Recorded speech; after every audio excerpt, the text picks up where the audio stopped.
Episode 15 of Bleach's 1000-year Blood War arc marked the point of Cour 2 where the action finally kicks off and we begin the intense encounters between the shinigami and the quincy. The episode contained a number of anime-exclusive scenes, and there are several changes made to the sequence of events in comparison to how they unfold within the manga.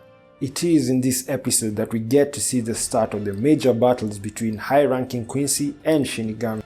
This is kicked off with the battle between Hitsugaya and Rangiku vs Busby. Likewise, we also get to see the beginning of the fight between Soifon and BG9, which then extends into episode 16. In this video, I want to nuance the differences between the material we get in the manga in comparison to the scenes we get in the anime in the epic battle between Soifon and BG9. The prequel to the fight begins with the scene where Soifon's Vice Captain Omaeda is having an internal monologue as he wonders where the Stanritter castle emerged from. Omaeda's monologue is interrupted by his little sister Mareo, who begs him not to leave her all alone, to which Omaeda replies that he has to leave in order to protect her, their family and Seirei, since that is his duty as a shinigami. Now, this scene is completely different from the manga, where instead of the heroic attitude we see in the anime, Omaeda's monologue in the manga is him expressing his fear and lamenting why the Quincy attacks are happening when his captain Soifon is away and him wondering what he should do. The manga scene ends with his sister begging him not to leave, which is perhaps the part which is adopted to fit in the anime exclusive scene we get. Back to the anime exclusive scene of episode 15. BG9 then appears shortly after Omaeda explains to his sister why he must leave, and we see BG9 attack Omaeda while he is still accompanied by his sister. At this point of the anime scene, another huge difference emerges because in the manga, when BG9 attacks Omaeda, his sister is not with him. Additionally, in the manga, we also see Omaeda use his Shikai Gegetsubiri during his encounter with BG9. This contrasts to the anime scene where Omaeda doesn't even draw his Zanpakuto and instead just takes the punishment from BG9. At this point of the anime, another striking difference occurs, and this is when BG9 attempts to attack Omaeda's little sister in order to get Omaeda to reveal Soifon's location. Now, in the anime, BG9 points his tendril towards Omaeda's younger sister about to attack her, but Omaeda protects her and is instead impaled by the tendril. While in the manga, BG9 extends a tendril out from his body and instead impales Omaeda's younger sister, brutally lifting her up in the air in a gory scene that actually makes us understand why it was not included in the anime.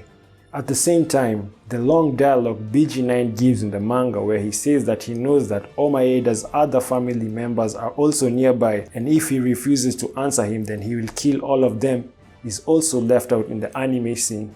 Likewise, the scene where Omaeda slams BG9 in the face with his Shikai, telling him to let his sister go, is also not included in the anime scene.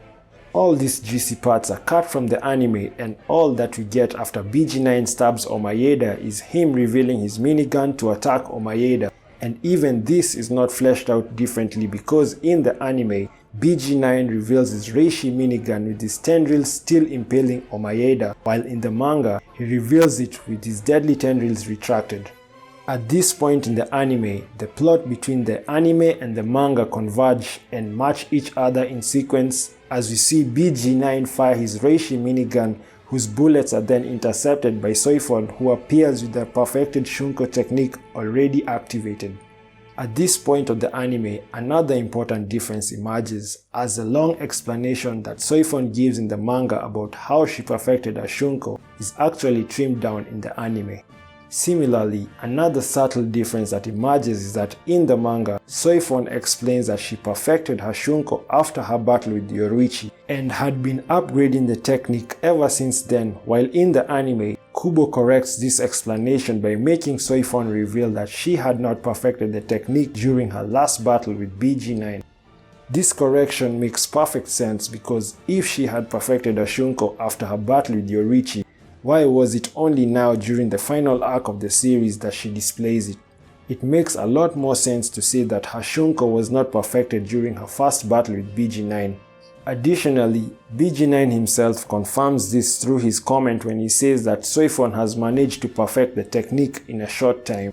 After the dialogue, the anime and manga plots merge again and we see the anime mirror the manga, with Soifon attacking BG9 with Mukyu Shunko and later dodging BG9's tendril after he recovers from her attack. BG9's counter with his explosive projectiles is also identical to the manga, and also how Soifon escapes from the attack and attempts to counter before being blindsided again also follows the sequence of the events in the manga.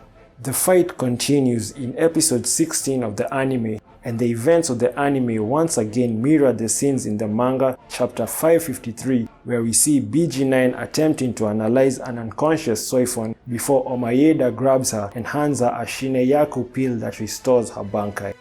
Everything in this scene of the anime is identical to the manga content, from the conversation to the visuals, and we see Soifon activate her Bankai and fire at BG9, who is still perplexed about how she regained her power. We then see a massive explosion after Soifon Bankai hits BG9 and the fight scene concludes. I like how Kubo and team cleverly rearranged the events of the anime in a slightly different way than the manga in order to seamlessly integrate one scene to another, and this explains why we see the differences between the scenes in the manga and the anime. I also like how Kubo omits some frankly horrifying scenes, such as the manga scene where Omaeda's little sister is impaled by BG9's tendrils. This makes sense because it makes the anime PG rated and saves us from having to witness the honestly disturbing scene. Overall, I want to give a big round of applause to Kubo and team for a fabulous job of trying as much as possible to make the fight in the manga mirror the one that we get to watch in the anime. So, at this point of the video, I want to hand over the discussion to the audience. What do you think about the events of the manga in comparison to how they are adapted in the anime? Are there any details that this video might have left out in the analysis? Drop all your thoughts in the comment section and let's keep the discussion going.